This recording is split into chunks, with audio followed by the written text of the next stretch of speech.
I am the Tofu Golem. Please enjoy the video. You start by verifying your Android version and that you have developer options. This unlocks advanced network controls.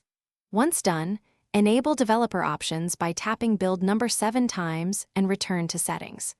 Make sure to install a reputable bandwidth control app or locate built-in network tools in Settings Network and Internet. These give you per app or per interface limits.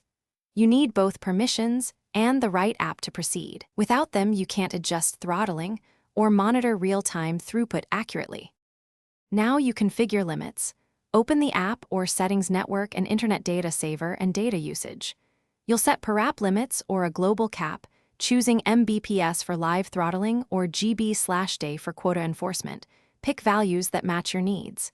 Next, enable any co-S or throttling toggles and assign priorities so latency-sensitive apps get bandwidth first.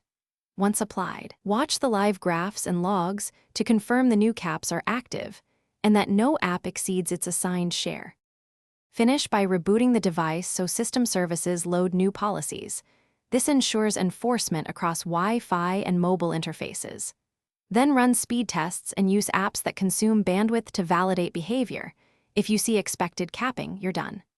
If things go wrong, first check app permissions and revoke or regrant them, reset data limits, and update the app or firmware. The key troubleshooting tip: suspect stale permissions or a firmware bug before assuming the app is at fault.